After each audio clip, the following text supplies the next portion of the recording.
All right, it is 6:03. I'd like to call to order a regular meeting of the Board of Education of the Wausau School District. Please rise for the Pledge of Allegiance. I pledge allegiance to the flag of the United States of America and to the republic for which it stands, one nation, under God, indivisible, with liberty and justice for all. All right, during this meeting, board members will, in many cases, be hearing information presented to them for the first time. The responses will, in many cases, be extemporaneous and should not be considered either their final opinion on a matter, nor should any opinion expressed by an individual board member during any meeting be considered the opinion of the board as a whole, unless it is presented by the presiding officer as such, and that will only occur after we've reached consensus. The next item on the agenda is the Spotlight on Education. Kara, are you there?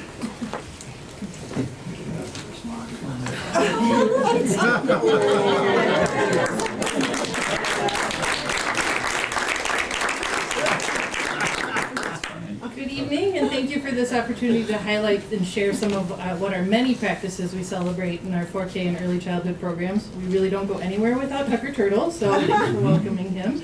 The information we share tonight will be framed around our 4K program's vision, which is individualized learning in an environment that is engaging, active, reflective, and nurturing, that includes high expectation for all with family and community collaboration.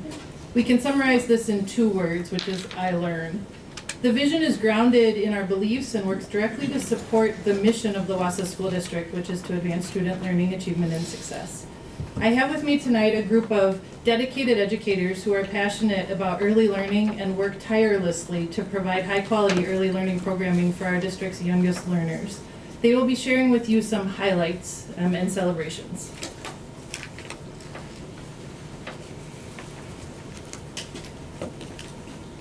Hi, I'm Denise Wanzel-Micklig. And I'm JC McCamey. We are 2 of the 3.4 early childhood speech-language pathologists that work for the district. We have been told we are the face of our district because in our roles, we travel across the community to over 35 different locations to provide individualized services for our earliest learners. Our district begins to work with children as young as 2 years, 9 months old to support individual special education learning needs.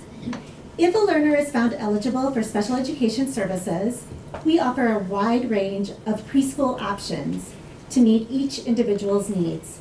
This includes supporting learners in a variety of community locations, such as in their homes, child care centers, Head Start, Family Resource Center playgroups, and at the library.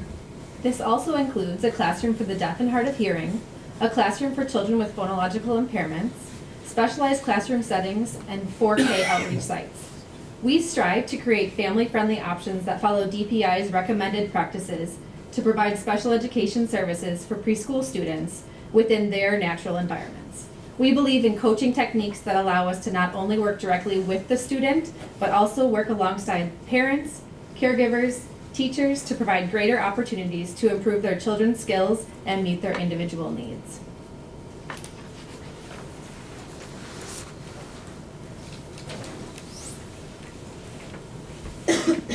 Hi, I'm Ann Winter, and I'm the early childhood special education teacher for the district, and we have 5 in our district at this time. And in my role, I provide itinerant support to 3, 4, and 5-year-old students in their natural environments across the community and other district locations. As a program, we know that creating a firm foundation in early literacy and math skills is extremely important for academic success, and this is a very important part of our program. So I just have a couple really quick stories to tell you to show you how this works in our program. So when I go into a classroom, I go into their natural routine. Maybe it's during snack time or literacy time or play time.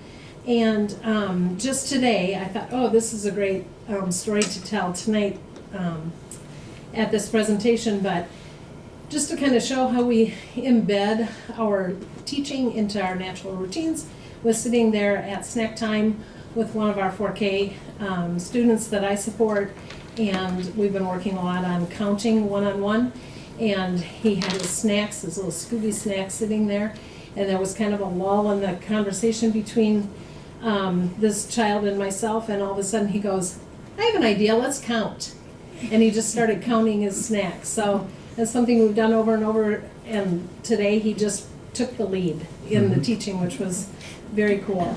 Another example I can give you for literacy was I always pull one little guy out and we work on some specific phonemes that are taught in all our 4K programs. And I went back into the classroom and was sitting there with another friend of his, and I had these little cards, and his friend said, oh, what's that? He said, I'll show you. And then he kind of took over the teaching with the other regular ed child in the classroom. So that was just a real regular part of my job, very exciting part. We also know that a young child's social and emotional development is of top and most critically important for lifelong success. We work intentionally to weave together and forming the relationships in designing the environment, and we do our best to balance teacher-directed activities with student-led learning opportunities, just like I just gave you an example, on a daily basis to help each of our students be the best that they can be. And it's our goal to educate the whole child through developmentally appropriate practices. Our inclusive 4K classrooms are an environment in which children are actively interacting through hands-on learning, which to some looks like play. What we know is that the environment in 4K is intentionally designed so that the students are focusing on the identified learning targets across activities. And then just in closing, we look at every moment as a teachable learning opportunity and believe all children learn best when they're actively engaged in the learning process.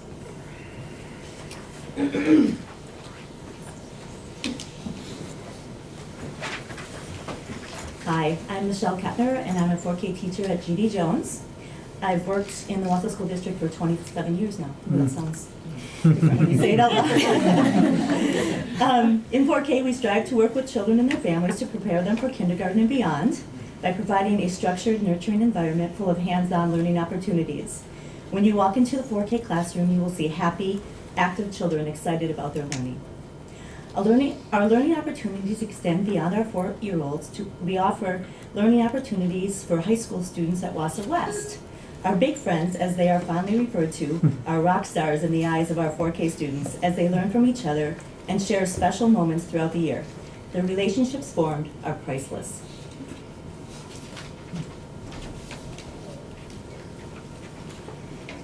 Hello, I'm Nicole Boyle, and I'm the 4K teacher at Wausau Child Care, both the Franklin and Westside Centers.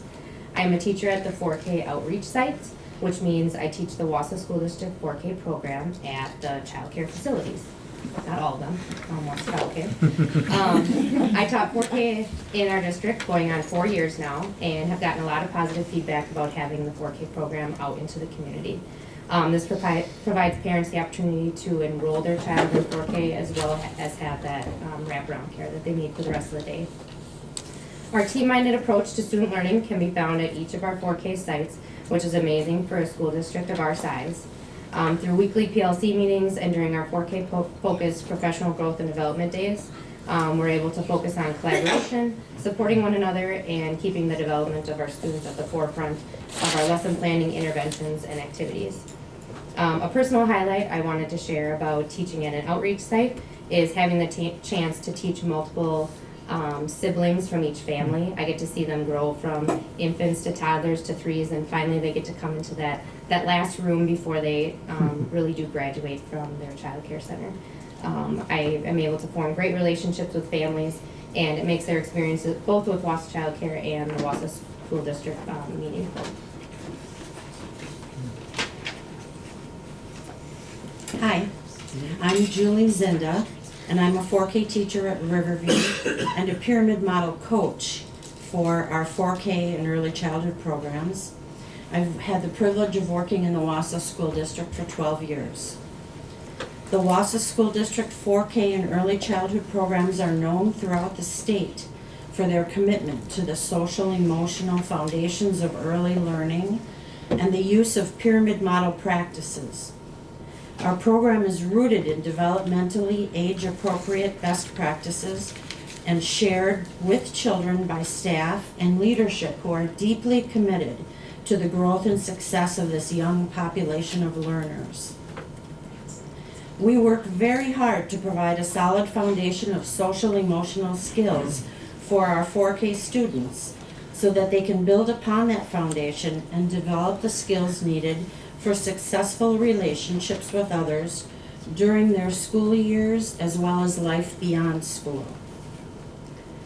It's hard for me to describe in words the joy that comes from watching our young students embrace and put into practice what they learn from their teachers and our mascot Tucker Turtle. I see students every day helping each other find solutions to their problems, naming their emotions, supporting each other when a friend is in need, and learning to go with the flow, which is an important skill for everyone in life. Our 4K and early childhood academies center their lives around social emotional learning, from the compassion that our teachers have for their students, to how our day is structured to promote learning, by our use of developmentally appropriate practices, and finally our collaborative model, which promotes our dedication and commitment to excellence in education.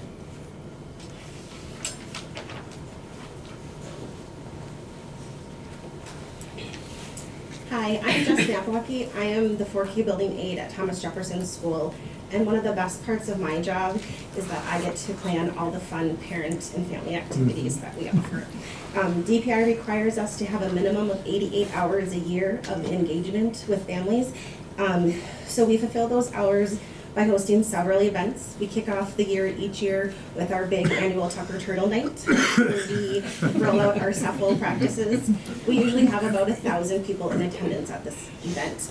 Our teachers are wonderful. They come and they help me with all the crazy activities that I give them: obstacle courses, messy snacks, messy park projects. So thank you, ladies. We offer open gym throughout the winter, so that way everyone can come and get their little winter blues out and get some energy out. That's about an hour every couple Saturdays. We have those at Jefferson. We also offer 8 family fun nights. We do fun things like Art is Fun. Next week we're doing a March Madness one, so we're doing everything basketball. And I get to incorporate all those fun components that they're learning in the classroom: the over, the under, the in, the on. It also is a great opportunity for our 4K students to meet each other. We had some families that haven't seen each other before, but they're going to go to school at a different school later, so it's a great chance for them to meet each other and build that social component. We're really lucky. The John Muir Middle School Highlander ladies always do a 4K basketball clinic for us, and we just love that program. Mr. Prevey and his students do a wonderful job with that. We partner with the Wausau West High School soccer team in the spring and do a soccer clinic.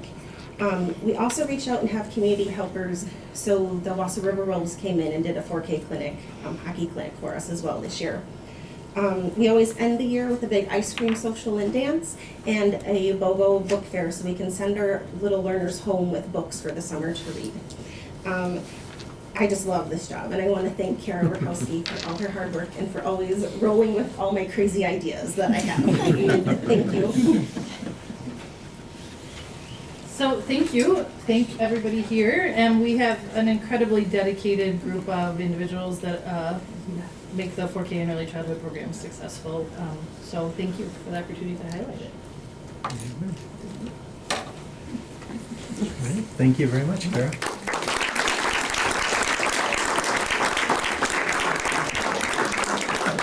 The mascot for Morocco.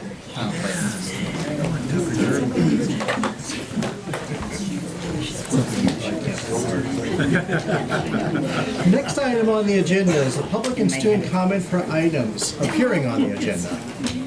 Jane? To make sure I read it right. Okay. All right, we have two individuals. As your name is called, please come forward and know that you're limited to a 5-minute presentation and that it's board members will not be responding to you directly because if it is not even on the agenda, of course, we're going to be taking that up a little bit later. If it's not on the agenda, then we, of course, can't talk about it at all. That's state law, of course. So for items appearing on the agenda, Tina Medic. And if I mispronounce your name, that's normal. You're good. So please feel absolutely free to correct me, and you may have to do it more than once. All right. Hi, my name is Tina Medic. I'm the Executive Director of Peyton's Promise. My job is to empower kids to make the world a better place. The first time I had the opportunity to do this was when my daughter was 8 years old and she discovered that kids went to bed hungry in this area. Peyton reached out to her principal at Riverside Elementary and ran her first food drive. That first food drive collected 300 bags of food, which we brought down to the neighbor's place in Wausau. The best thing that could have ever happened was when we returned and Tom Rao met us at the door. He said, "Peyton, you should be so proud of yourself. All of the food you brought in yesterday has been delivered to families in need, and it's gone to the right place." Peyton smiled quietly and she got in the car with me and she goes, "Mom, that's wrong." She goes, "It wasn't me who did it." She goes, "It was each one of those kids who brought in a brown bag." That was the first time I saw her compassion turn into humility. "We need to keep going," she said. Keep going is what she did. She started talking to schools, she started talking to churches. A little while later, we started a soup can workout with area elementary schools. Peyton would speak to the schools in an assembly setting and I would follow it up with an exercise class they could do and teach their families at home. Every student brought in 2 cans of soup or 2 cans of fruit, and I taught exercises that they could teach their families. We use this program as a way to talk about the importance of exercising and eating right, as well as donating healthier foods to the food pantry. The holidays were fast approaching, and I remembered a conversation Peyton was having with her brother Christian. He was concerned that people weren't going to have turkey and stuffing. They both decided that they were going to sell t-shirts, and they raised enough money to put together 17 meals to deliver to families in need around the area. That program today gives 250 families meals at Thanksgiving and Christmas. The organization continued over the next couple of years, working with churches and schools and businesses in our community. We were approached by a student at the University of Wisconsin-Madison about studying our organization for longevity and sustainability. She recommended that developing an advocate program so as Peyton grew and lost her cute factor, that we'd have continued kids to carry on the tradition of making the world a better place. Here enters our advocate program. Peyton's Promise presents to 4th grade students about our organization. The students are invited to apply to be a part of the program. We hold a day of training every year where we share ideas, provide training, work in the community garden, and give them the opportunity to feed those in need. Our first year, we had 10 advocates that went through the day of training. Last summer, we trained 97 advocates working in Wausau, Mosinee, Marathon, and Everest school districts. Each one of these students has a passion to make the world a better place. Some are passionate about ending hunger and some are passionate about other things. A great example of this is how one of our advocates decided to start collecting pop tabs. She lost her cousin while waiting for a liver transplant. The family stressed how important Ronald McDonald House was to them and asked if we could give back. Over the last 4 years, our advocate Sarah Mayer organized and Peyton's Promise has collected and donated over 2,000 pounds of pop tabs in Sophia's name to Ronald McDonald House down in Milwaukee. The meals, or the pop tabs, are used then to provide meals for the families. We currently have over 25 active advocates working in the Wausau School District. You're going to get to hear from one tonight. These students have started food drives, competitions during basketball games, spoke and led soup can workouts, ran school food drives, and most importantly, helps keep the shelves stocked of the many food pantries you have in the Wausau district. Our hope is to present to every 4th grade classroom in the Wausau district and have an advocate representing each of the elementary schools. This will ensure our school pantries have enough resources possible to keep the shelves stocked and prevent kids from going to bed hungry. Thank you. Okay, thank you very much. The next person on the list is Ariana Peters. You need to come forward and state your name and your address. Hi, my name is Ariana Peters, and I live at 936 Cronenwater Drive, apartment 3. I'm a senior at Wausau West High School this year, and today Peyton's Promise distributes food to 49 pantries, and we have over 100 advocates, 25 of those being from the Wausau School District. However, we would like this number to grow, specifically in the Wausau District. I first heard of Peyton's Promise when I was in the 7th grade, and my aunt, who has 2 young daughters in the DC Everest School District, told me about it, and she suggested that I volunteer. So I did, and I'm forever grateful that I did, because the impact that this organization has had on me has been incredibly special. And that is exactly why I feel that it is extremely important for us to start opening up opportunities for volunteering through organizations such as Peyton's Promise to kids at the earliest age possible. Because if someone came to me today and asked me if you could, would you go back and have more time with Peyton's Promise, I would definitely say yes.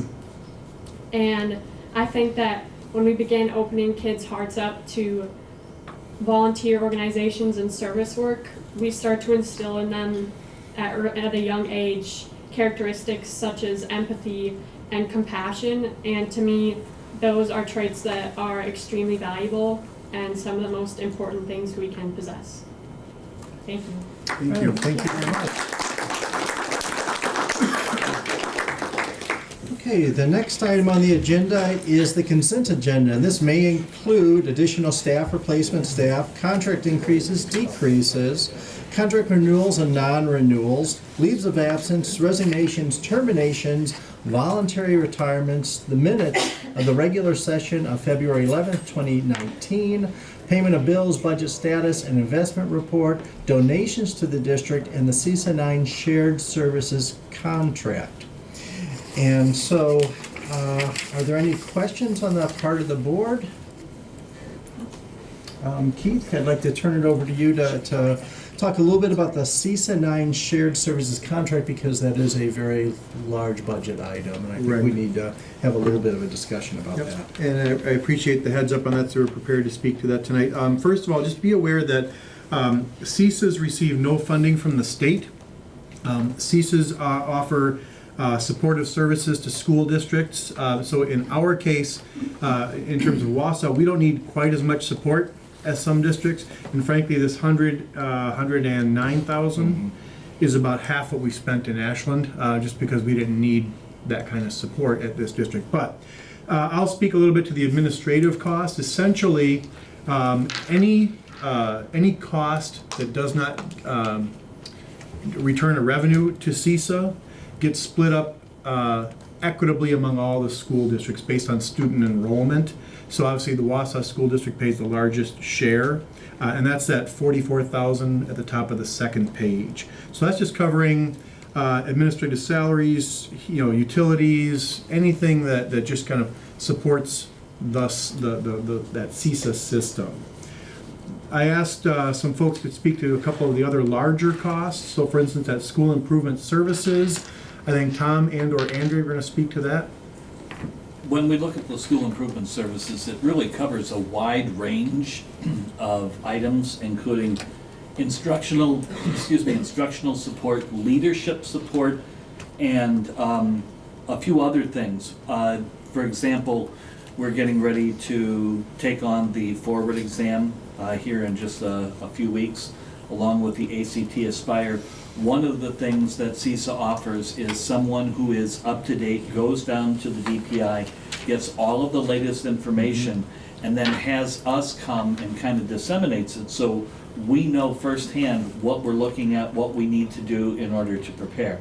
When I work with the initial educators, they have been involved very closely with the whole licensing process for all of those people, so that we can tell them what they need to do, when they need to do it, how they need to do it, and CISA 9 will even send people to us who have been to Madison and who have the very latest news to share with all the people. So those are just a few of the things, and I don't know if you wanted to add. Thank you, Tom. I would highlight one other area. You are all well aware that in the state of Wisconsin, we're held responsible to implement the educator effectiveness system. And the CISA 9 network is very much a support of all of the districts that are in the cohort. So 4 times a year or quarterly, I'm invited to a meeting similar to what Tom indicated, where our representative from CISA 9 has been at the state level, work with the DPI, and is bringing back the most current information.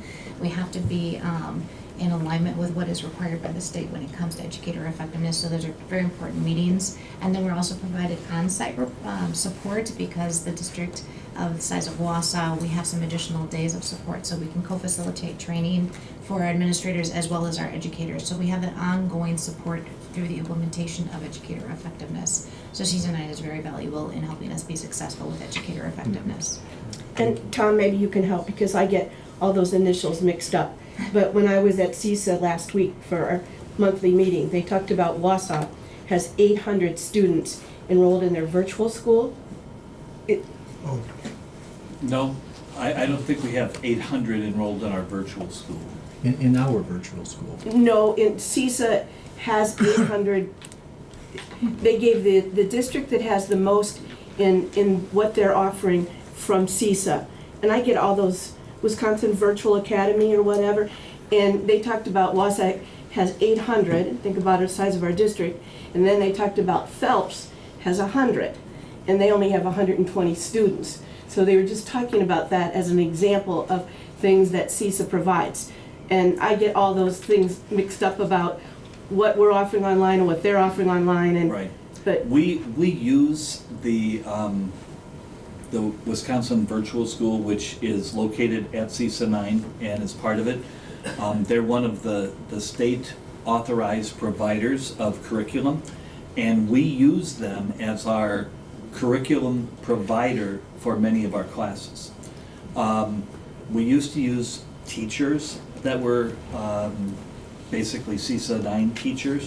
We now use mostly Wausau School District teachers to teach those classes. But the enrollment is growing daily. And so we're seeing more and more. We may even have to move away from that model to a different model here in Wisconsin, which would be more advantageous to us. One other thing I just wanted to add too about CISA 9. Earlier this year, the state came in and said all of our mentors had to be certified by the state. We'd never had that before. It was a new mandate that came down. We were trying to figure out how we were going to have all of these people certified because it involved quite a bit of training. And working with CISA during our initial educator meetings for the first couple of months, they came down, and while I worked with the initial educators, someone from CISA worked with the mentors so that they could all be certified, and now we've met the letter of the law. Kind of one of those mandates that you go, how are we going to do this?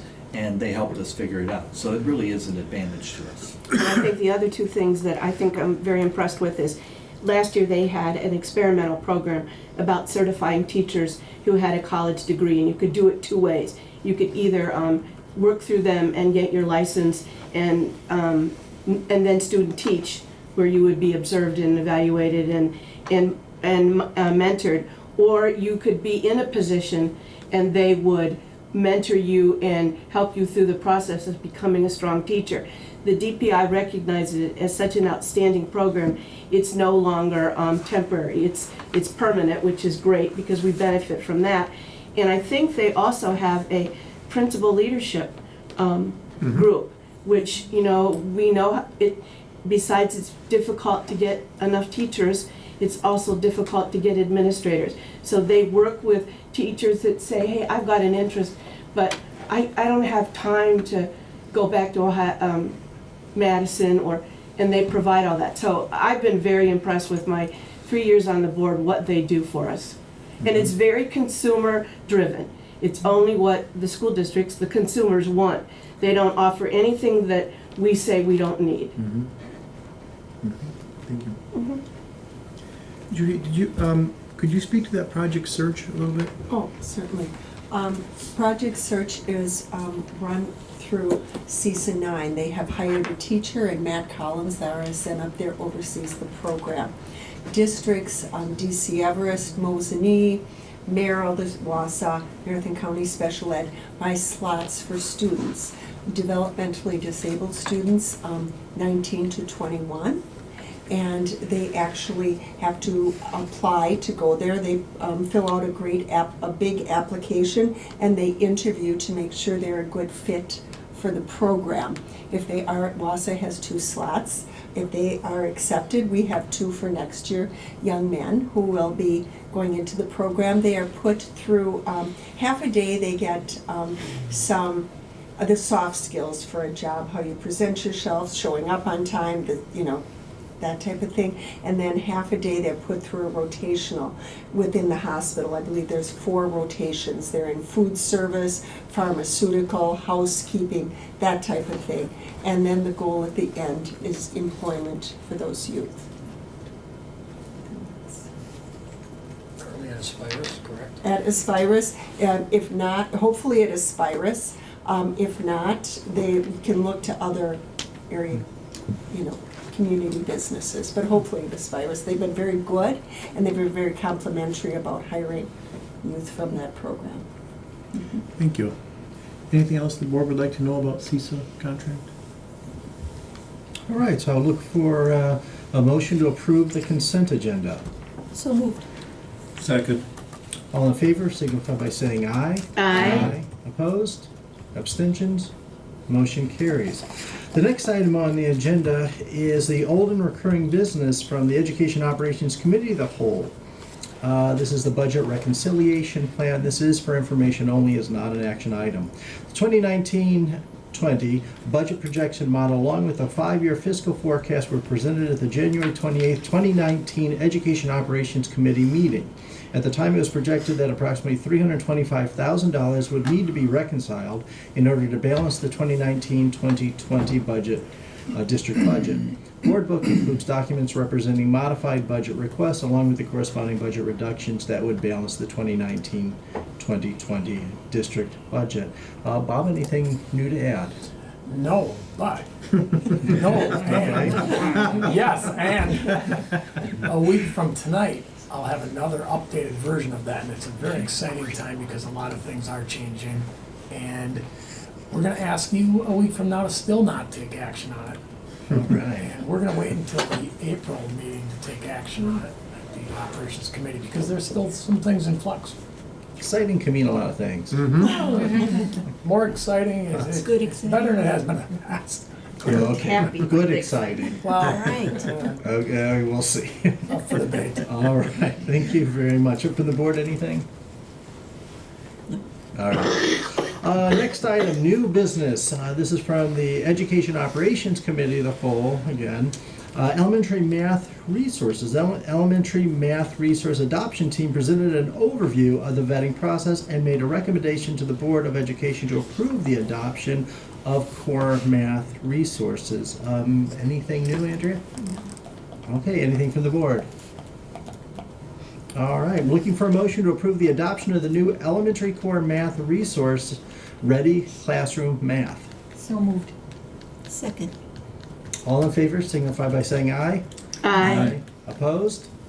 Abstentions? Motion carries. The next item, which is also an action item, is the Wisconsin School District Nutrition Services Cooperative Agreement. Wisconsin School District Nutrition Services Department currently belongs to the Wisconsin School Nutrition Purchasing Co-op Purchasing Group. The WISM, Wisconsin School Nutrition, etc. Co-op is requesting member districts to present the co-op's resolution to their respective school boards for approval of continued membership for the 2019-2020 school year. Do we have anything new on that? No, Okay. the contract is in front of you for signature. Okay, anything from the board? Okay, so I'm looking for a motion to approve to continue membership in the Wisconsin School Nutrition purchasing cooperative by passing the presented resolution and agreeing to the 2019-2020 66.0301 cooperative agreement. So moved. Second. All in favor signify by saying aye. Aye. Opposed? Abstentions? Motion carries. The next item is from the Policy, Resolution, and Legislative Committee of the Whole. This is an action item. Policy 5900, Wellness and Nutrition. Karen Fox, Director of School Nutrition Services, summarized the work of District Wellness Committee and presented updates to the Wellness Policy number 5900 for board approval. Do we have anything new on that? Good. From the board? Yes, when we talked about this at length when it came up, one of the things I had inquired about was mental health policy, because it seems kind of bizarre. We're talking about wellness and nutrition, we're talking about physical health. Part of wellness tends to include mental health, and it's silent to that. And then I really didn't see any mental health policy that exists in our policies. So I have some sample policies that Cassie distributed by email, more as an FYI, but it seems like like at our last meeting, keeps talking about missing policies. It seems like this is something that we're missing. May I respond? First of all, thanks for sharing this policy. I think it has some wonderful concepts in it. It speaks to some specific programs, 3 of which we already use, and I'm not familiar with that nurtured heart approach. However, I guess 2 things. One, you'll be interested to know that the Verona Area School District, they've had a particular focus on equity in the last few years.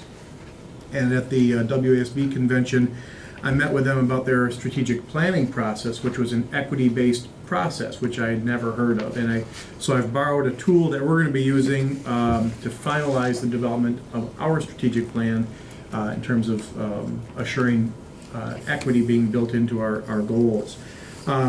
Second thing, while I like this policy, I wonder if I might refer it to the wellness team for consideration. As it says, they can use it in the development of their strand.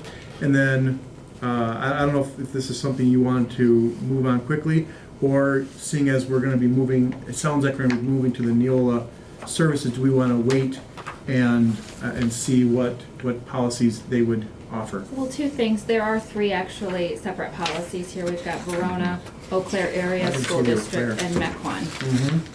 And then the second is, do you know, does Neola have something? They do, yeah. Okay. Yeah. Well, I mean, if they have something, and that's what we're doing in the summer, it's not that far. I know it doesn't seem like it right now, but summer is coming. Eventually. When? Yeah. Heard that before. Yeah. I think it's a rumor. I looked through these, and we have a lot of these pieces in place. It's not all written out like this. So I think it's a nice idea to get this all down in one place. I think we could even combine something like Verona and then the Eau Claire one, because we have a consortium in place as well. So that will be incredibly easy. But I would prefer to wait for Neola as well to make sure we have it in a nice format that's going to match everything else. My concern was that it was included in the nutrition part as part of the total wellness program, and nutrition is only a very small part of what we're talking about when we're talking about wellness. Right. Yep, agreed. Thank you for bringing that forward. Good, okay, so let's make sure that remains in front of us as we go through the Neola process. So, any additional comment, questions? All right, so I'll look for a motion to approve policy 5900 wellness and nutrition as revised. So moved. Second. All in favor signify by saying aye. Aye. Aye. Opposed? Abstentions? Motion carries. Committee referrals, board referrals, there are none at this time. Is there anyone for student or public comment? Brian's not appearing on the agenda. No. Okay. All right, and so board member professional growth and development report. Is there anything to report? I have a thing. So the rest of the board received an invitation to observe at EEA. I just wanted to share that I spent 3.5 hours there last Monday. And I do think that as far as professional growth and development, it helps to be in the schools. And when those invitations are extended, I just would like to encourage those of you that can take advantage of those to do that, because even though I had heard concerns, it's different to have that firsthand look and discussions in the building. And then I just have a little update from the Wausau School Foundation. Too bad Jerry Maney's not in the audience, but we truly do now have a new director, and her name is Paula Clark, and it's been an almost 2-year search for a new director. Not everybody wants a part-time job with no benefits, but we had some really good candidates, and Paula comes from the conservatory. She was ready for a new challenge, and so you're going to be hearing a lot about her, and just a welcome to her. And then the other thing I wanted to talk about is I think school climate is really important also. And the Wausau School Foundation doesn't have the money that they would like to reward teachers with, but we are making an effort. And in the fall semester, we sent out a little thing to everybody in the district talking about our new initiative, the Spark Award. And that was just, do you have somebody in your building that's doing something that really is neat and that we should know about it?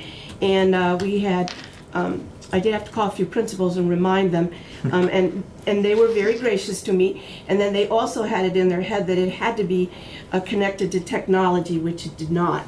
So we got a lot of applicants for the Spark Award, and and you'll get it in the brand new School Foundation leaflet that they're sending out. So I'm not going to read to you what is on that, but I do want you to know that Riverview was recognized, Wausau East, and I want you to read what these teachers did. We had Horace Mann represented, we had Maine, we had Thomas Jefferson twice, and we had John Muir recognized for what these teachers are doing. And I could tell you all the great stories, but there were 2 things that made a great impression upon me. When we gave the award to the kindergarten program at Riverview, one kindergarten teacher was on a field trip, one kindergarten teacher was homesick, and one kindergarten teacher was holding the fort down. And when we presented this small token that they can do anything they want with, she cried because it gave her great pride to be recognized for doing something that's really important to the district. It didn't have to do with money, it didn't have to do with anything other than just being recognized.